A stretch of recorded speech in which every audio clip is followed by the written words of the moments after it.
warahmatullahi wabarakatuh. Perkenalkan, nama saya Rini Puspita. Di sini saya akan menjelaskan proses belajar menurut behavioristik. Dalam behavioristik, belajar merupakan proses perubahan tingkah laku yang berlangsung lama sebagai hasil pengalaman dari lingkungan. Dalam kehidupan sehari-hari, proses belajar tidak hanya terjadi di ruang kelas, tetapi juga di rumah maupun lingkungan sosial. Dari belajar akan mengakibatkan antara interaksi stimulus dan juga respon. Dalam pandangan ini, manusia dianggap sebagai makhluk yang perilakunya dipengaruhi oleh lingkungan serta pengalaman yang dialami secara berulang.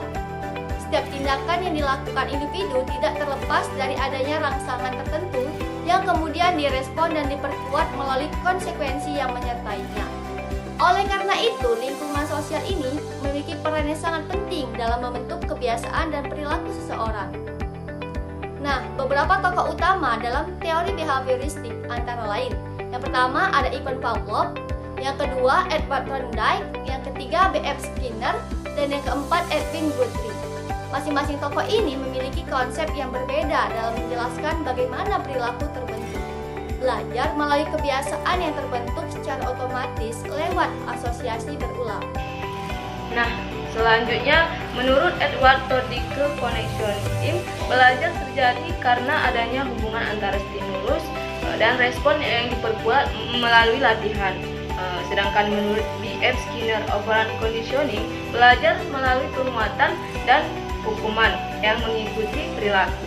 Nah, selanjutnya menurut Guthrie Contiguous Conditioning, belajar bisa terjadi hanya sekali melalui pendekatan waktu antara stimulus dan respon. Nah, teori-teori tersebut sangat relevan untuk menggunakan dalam menganalisis perilaku manusia di dalam kehidupan sehari-hari, khususnya dalam lingkungan sosial.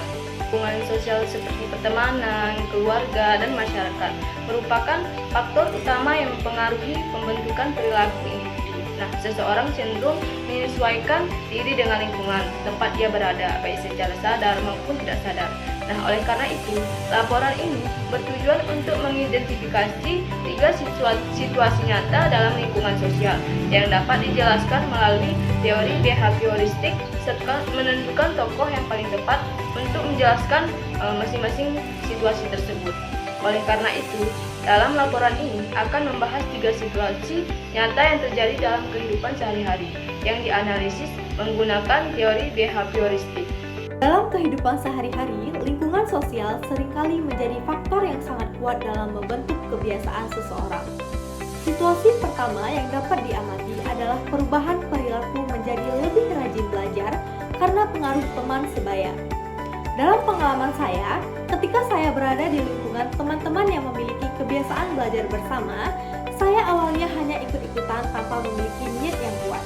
Namun, karena kegiatan tersebut sering dilakukan secara berulang dan menjadi rutinitas, saya mulai terbiasa untuk belajar setiap kali berkumpul dengan mereka. Bahkan, ketika tidak belajar, saya merasa ada yang kurang dan merasa tertinggal oleh teman-teman lainnya. Hal ini menunjukkan bahwa lingkungan sosial dapat membentuk kebiasaan melalui proses adaptasi. Lihat scroll media sosial. Seseorang yang suka melihat media sosial karena alasan sebentar, tetapi akhirnya menghabiskan waktu berjam-jam scrolling tanpa tujuan jelas.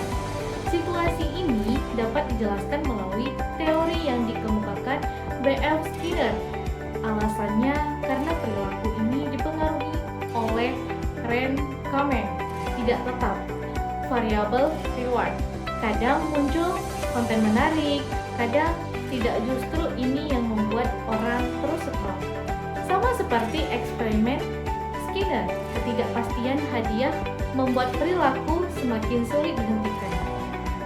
Yang kedua, rasa cemas saat mendengar nada notifikasi grup kelas.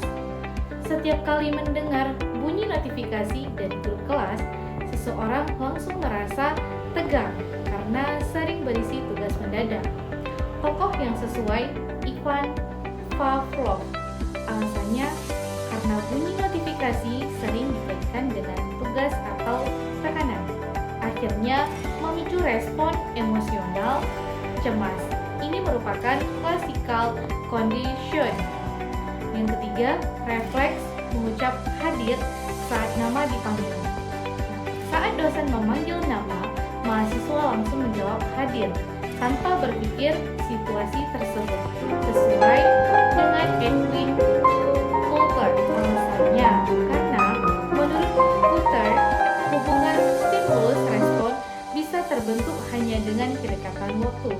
Sekali terbentuk, respon menjadi kebiasaan otomatis. Selanjutnya ada kesimpulan dari teori behavioristik masih sangat relevan dalam kehidupan sehari-hari, terutama dalam menjelaskan kebiasaan. Perilaku manusia terbentuk melalui pengalaman yang baik, menyenangkan maupun tidak. Nah, oleh karena itu, penting untuk menyadari bahwa pola stimulus dan respon agar dapat mengontrol perilaku dengan lebih baik. Lingkungan sosial seringkali menjadi faktor yang sangat kuat dalam membentuk kebiasaan seseorang. Nah, berdasarkan pembahasan yang dapat disimpulkan dari teori behavioristik mampu menjelaskan bagaimana perilaku manusia terbentuk melalui interaksi antara stimulus dan respon yang diperkuat oleh pengalaman serta lingkungan sosial. Nah, lingkungan seperti teman sebaya, keluarga, masyarakat yang memiliki peran penting dalam membentuk kebiasaan individu, baik secara sadar maupun tidak sadar. Nah, ketiga situasi yang dianalisis menunjukkan bahwa setiap perilaku dapat dijelaskan melalui pendekatan behavioristik yang berbeda. Nah, kebiasaan rajin belajar mempengaruhi teman sebaya. Nah, itu saja yang dapat saya jelaskan dari kesimpulan di atas. Terima kasih. Assalamualaikum warahmatullahi wabarakatuh.